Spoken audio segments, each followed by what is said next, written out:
నమో వృక్షేభ్యో నమః. అందరికీ స్వాగతం. ప్రకృతి మనకు ప్రసాదించిన అనేక రకాల మొక్కల్లో ఈరోజు మనం ఒక మొక్కను గురించి తెలుసుకుందాం. ఈ మొక్క పేరు కామంచి. కామంచి పేరు వినటానికే చాలా అందంగా, ఆకర్షణీయంగా, చాలా బాగుంది కదూ. ఈ కామంచి మొక్క అనేక రకాల ఔషధ గుణాలు కలిగిన బహుళ ప్రయోజనకారి.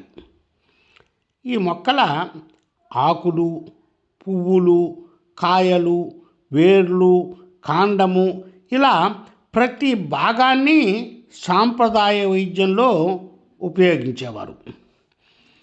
టమోటా జాతికి చెందిన ఈ కామంచి మొక్క చూడటానికి మిరప చెట్టులా ఉంటుంది.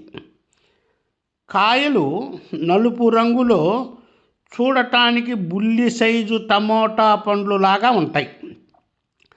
రుచి కూడా టమేటా పండులాగానే ఉంటుంది. టమేటా పండు తింటే ఎలా ఉంటుందో మనకు ఫీలింగు, ఈ పండు తింటే కూడా అలాగానే ఉంటుంది. ఇలా ఈ మిరప చెట్టును, టమేటా చెట్టును పోలిన ఈ చిన్న సైజు మొక్క దట్టంగానే పెరుగుతుంది. అన్ని రకాల నేలల్లో కూడా ఇది మొలకెత్తుతుంది. తమిళనాడులో అయితే ఈ మొక్కను వ్యవసాయ భూముల్లో ఆకుకూరగా రైతులు సాగు చేస్తుంటారు. ప్రతి ఇంటిలోనూ తక్కువ స్థలాన్ని ఆక్రమించి పెరిగే ఈ మొక్కను కుండీల్లో కూడా పెంచుకోవచ్చు. ఇప్పుడు ఈ వీడియోలో మీరు చూస్తున్న ఈ మొక్క మా ఇంటి గార్డెన్లో కుండీలో పెంచుతున్నదే. పండిన ఈ కాయలు తినటానికి పిల్లలు చాలా ఆసక్తి చూపుతారు. గ్రామీణ ప్రాంతాల్లో పొలాల దగ్గర పడి మొలిచిన ఈ మొక్కల కాయలు అందరూ తింటూ ఆస్వాదిస్తుంటారు. పొలాలకు వెళ్ళిన రైతులు, కూలీలు, చిన్నతనంలో స్కూల్కి వెళ్ళి వచ్చిన తర్వాత పిల్లలు కూడా వెతుక్కుంటూ పోయి ఈ కాయలు కోసుకొని తినేవాళ్ళు. ఎన్నో విశిష్టతలు కలిగిన ఈ కామంచి మొక్క యొక్క శాస్త్రీయ నామం సొలానం నైగ్రమ్ అని అంటారు. దీన్ని బ్లాక్ నైట్ షేడ్ అని అంటారు ఇంగ్లీష్లో. కామంచి black nightshade, Solanum nigrum దీని శాస్త్రీయ నామం. దీన్ని సంస్కృతంలో గండకి అని కూడా అంటారు. గండకి మొక్క అని కూడా అంటారు. ఇక ఆయుర్వేద పరంగా ఈ మొక్క భాగాలు అనేక రకమైన రోగాల నివారణకు ఉపయోగించేవాళ్ళు. దగ్గు, జ్వరము, ఆస్మా నివారణకు దీన్ని దివ్యౌషధంగా వాడేవారు. యాంటీసెప్టిక్గాను, అజీర్తిని తగ్గించే జీర్ణకారిగాను, నిస్సత్తువ, నొప్పులు ఇంకా అనేక రకాలుగా ఈ మొక్క యొక్క భాగాలను ఉపయోగించేవారు. ఈ ఆకులతో టీ కాచుకొని తాగుతారు. ఈ ఆకుల రసాన్ని చర్మ వ్యాధులకి పైపూత మందుగా ఉపయోగిస్తారు. తేలు కుట్టిన చోట అయితే ఈ మొక్క ఆకుల రసాన్ని రుద్ది విరుగుడు వైద్యంగా ఉపయోగించేవారు. ఇంకా ఈ మొక్క ప్రయోజనాలను గురించి 17వ శతాబ్దికి చెందిన రఘునాథ సూరి తన భోజన కుతూహలం అనే గ్రంథంలో సవివరంగా ప్రస్తావించారు.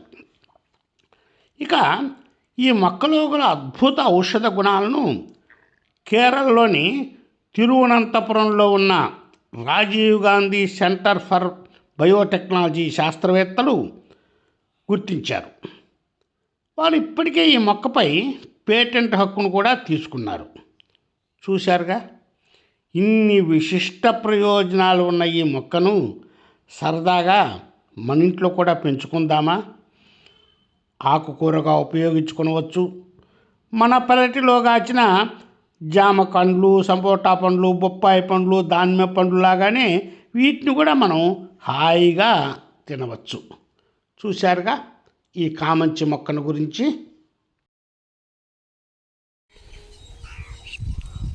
చూడండి, పిల్లలు ఈ కాయలు కోసుకొని ఎంత ఆసక్తిగా తింటున్నారో. పిల్లలు ఈ కాయలు కోసుకొని ఎంత ఆసక్తిగా తింటున్నారో చూడండి.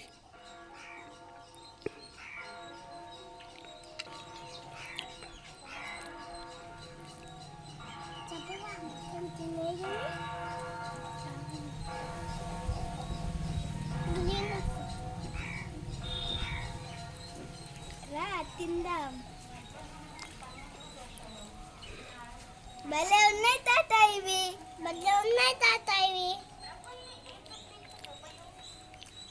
ఎట్లున్నాయి? బాగున్నాయి.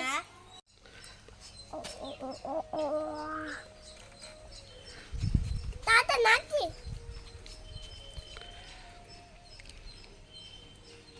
ఎట్లా ఉన్నాయిరా పిల్లలు? చాలా బాగున్నాయి. ఇంత విశిష్టత కలిగిన ఈ మొక్కను మీ పెరట్లో పెంచండి.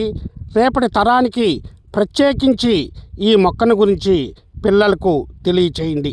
అందరికీ ధన్యవాదాలు. సెలవా మరి.